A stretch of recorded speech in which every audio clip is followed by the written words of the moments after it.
Okay, the final talk for our session is good news. We are getting better at predicting protein function, and Iddo Friedberg is going to tell us all about it. Okay, thanks very much. And as Hagit pointed out, this is really a great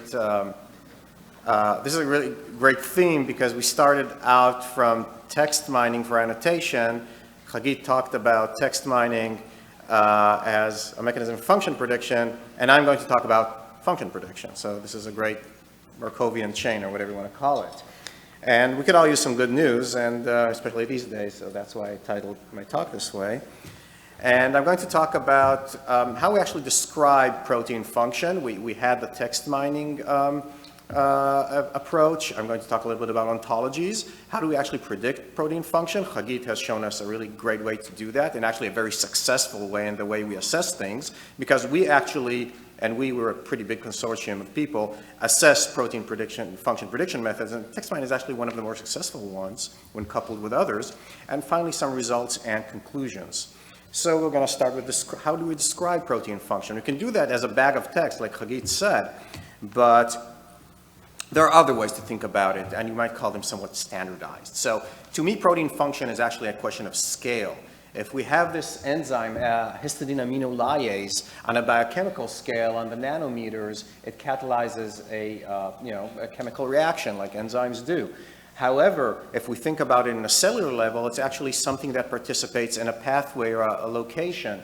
A cellular level, on the micron level, it actually integrates, and this is kind of the biological process it participates in. So the function is now the enzymatic, but it also includes what do you actually do in the cell, and in this case, basically the breakdown of histidine. Finally, we can go up to the scale of meters, talk about what does it do to the organism in terms of phenotypes. Well, nothing in this case, unless we have some sort of illness, and then histidinemia is a not very nice genetic defect that causes cognitive impairment and speech defects.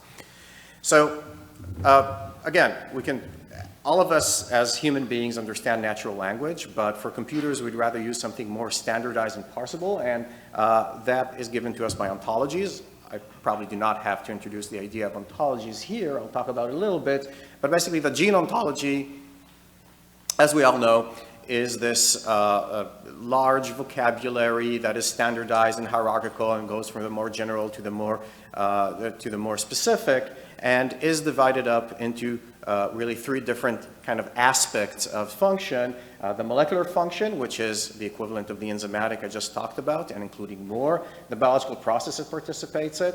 Not the phenotypic here, but rather the cellular location, because in terms of, especially in eukaryotes, where Go is the strongest, where you are, which organelle you are, tells us a lot about what you do. And this would be the description of HAL in terms of the molecular function, going from histidine ammonia lyase activity, is an ammonia lyase activity, is a carbon-nitrogen lyase activity. It's a lyase, which is kind of a nickname for an enzyme that doesn't do any other of the known bond-breaking reactions, and molecular function. Biological process, it gets a little bit more complicated because usually when you participate in one process, you participate in several others. So Go provides us with a semi-hierarchical structure. That is why it's called a directed acyclic graph. Each child may have more than one parent climbing up.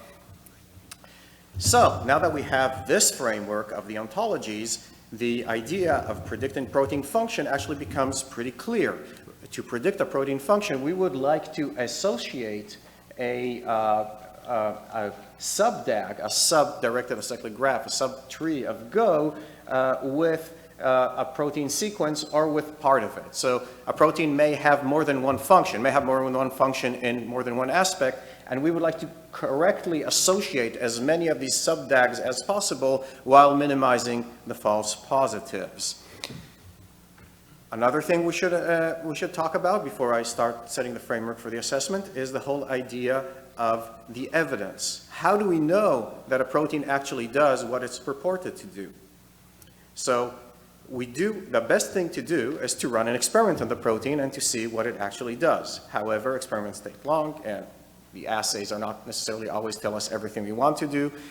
So experimental evidence, experimental annotations of proteins that we have now in the database, very few of them are experimentally annotated, and this 5% thing is quite generous, actually, and this was taken from SwissProt. So about 5% of SwissProt, or just less than that, are experimentally annotated, and the good people at Go actually have another ontology for experimental evidence. What kind of evidence do we have? I won't go through all of these, but basically all sorts of the assays like physical interactions, mutant phenotypes, and so on, that you can actually use text mining tools to help annotate, like the one we heard about in the first talk here.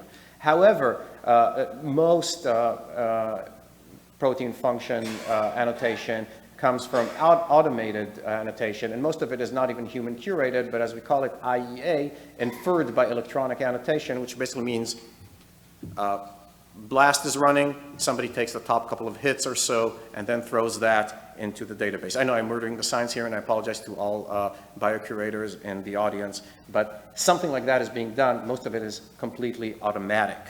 However, some proteins that are automatically annotated may become, experimentally annotated over time because the biocurators who are doing this hard work, and of course the experimentalists, basically run experiments and say, yeah, this protein, we thought it was doing this, now we actually know it is doing this, or we thought it was doing this, but now we know it's not doing this, it's doing that, okay? So we get the experimental annotations over time. So our course is growing, and so now that we have all these data, how do we actually predict protein function? Well, we can do it in various ways. We heard about text mining for the use. We can do it by homology. If the two proteins are similar enough, then they might have diverged at some point, but they're still similar enough to perform the same function. That is what most of us are using when we're running BLAST. The idea of evolutionary relatedness corresponds with functional relatedness. We can actually expand that to do phylogenetic analyses. We can actually get data from high throughput assays that look at things like co-occurrence, co-expression, various network analyses, cis2 hybrids, and things like that, and delve into those. And finally, we can use the protein structure or structural homologs, if we have them, to even infer more about function. And that's all I'm going to talk about function prediction methods, because what we really want to get to is how to assess these, how well do these function prediction methods work? Some work great, some don't. We don't know how well they is, and it's actually important for us to know, and it may be contextual. Some will work better than others. Okay. So we need a similarity metric. We need to understand, before we assess how well a function prediction method is working, we need to say, how do we score things? Okay. How do we say this is better at predicting that other? Okay. So we have the Go framework. Okay, and here we have, say, this particular function, this particular protein is a DNA binding protein. That's really all we can know about it at the moment. This is what we would call the true function in red.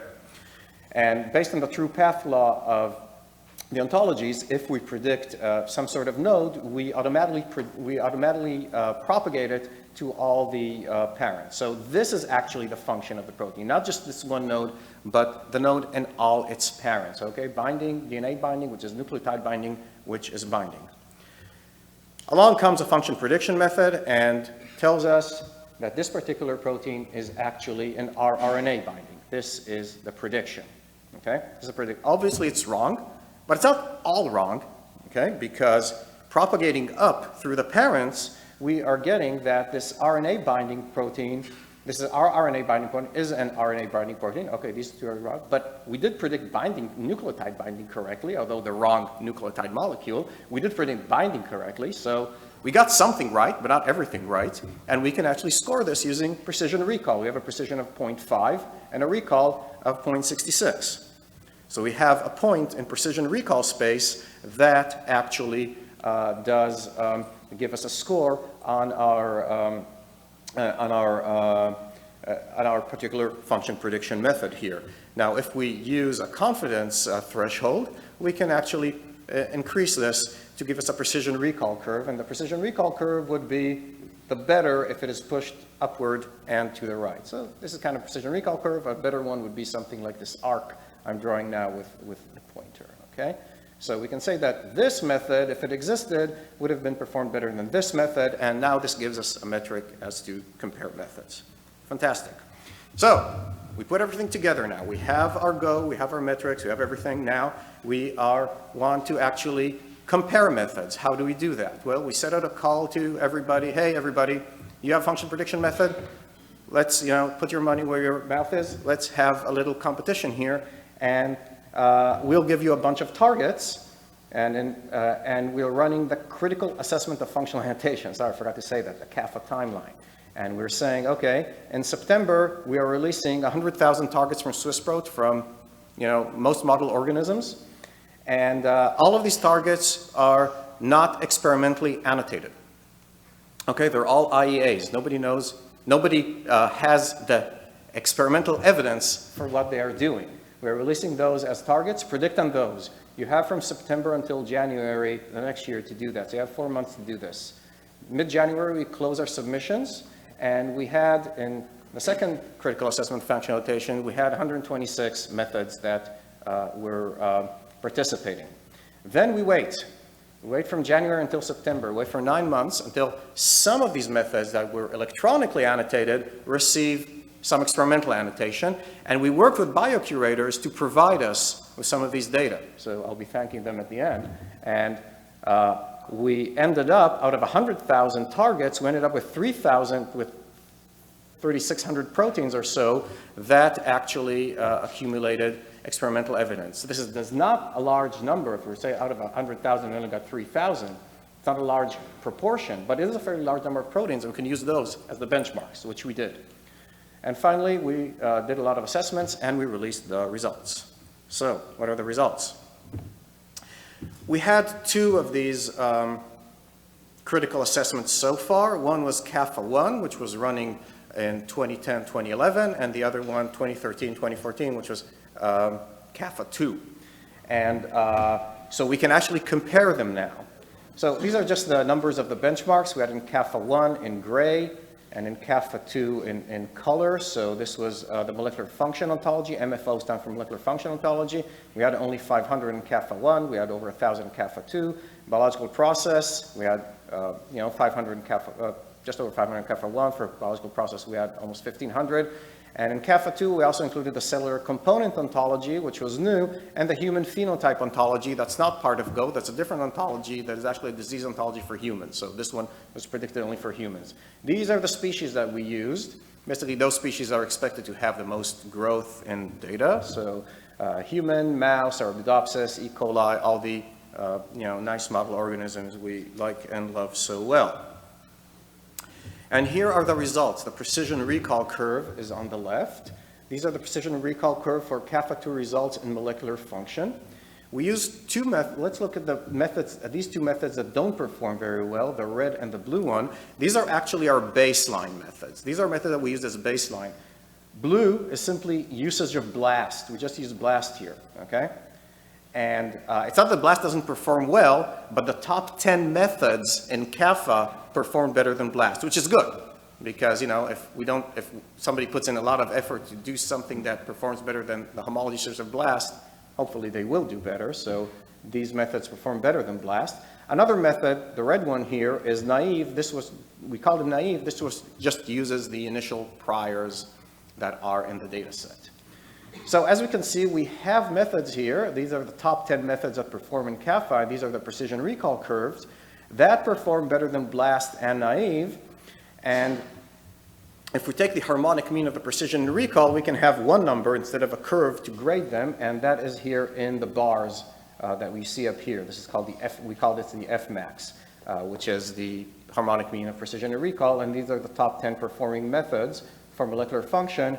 This is how well naive performed. This is how well BLAST performed. Great, so this is better. I won't talk about this metric down here, SMIN. I don't have time for that. Sorry, this is a slightly different metric we used.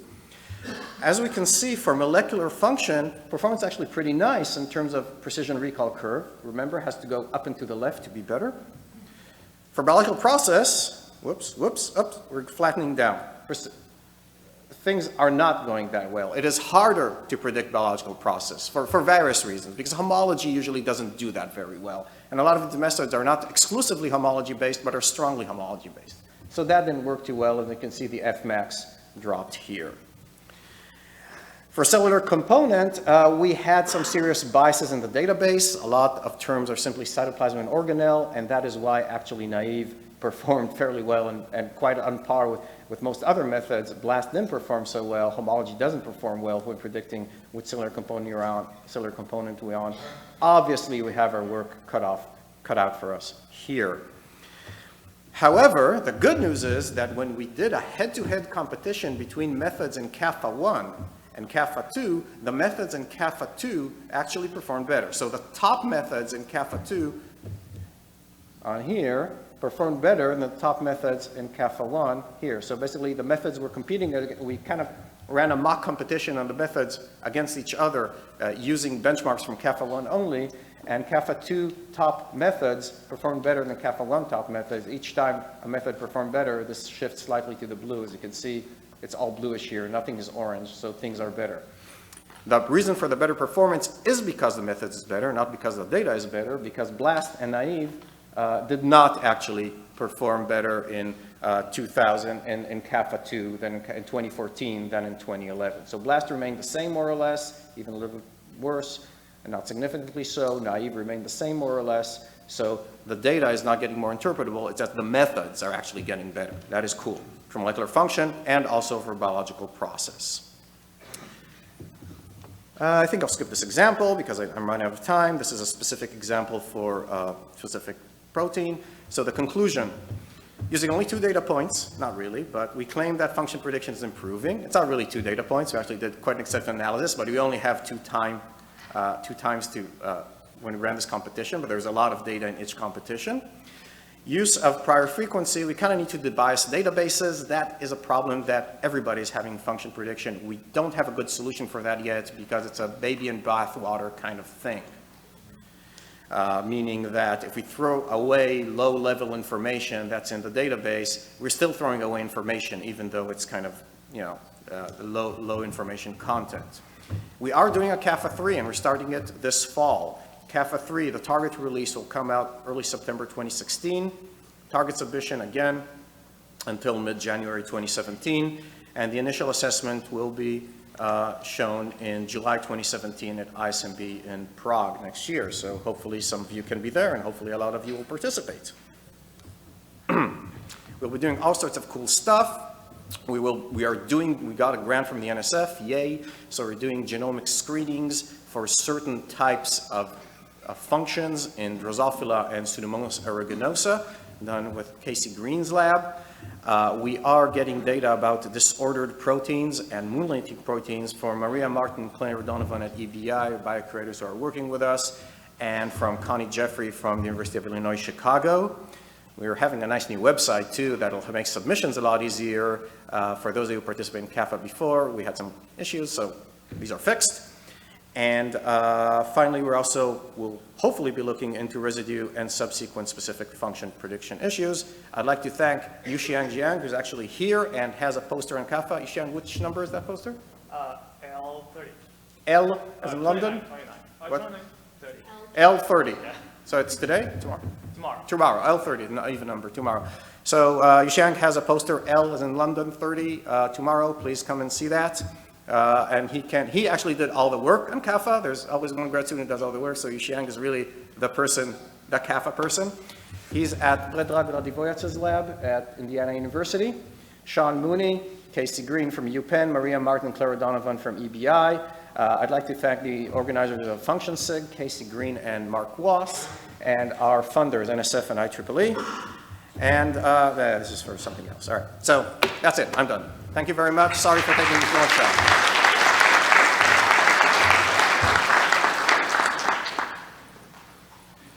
Chagit, do I have time for questions? Chagit.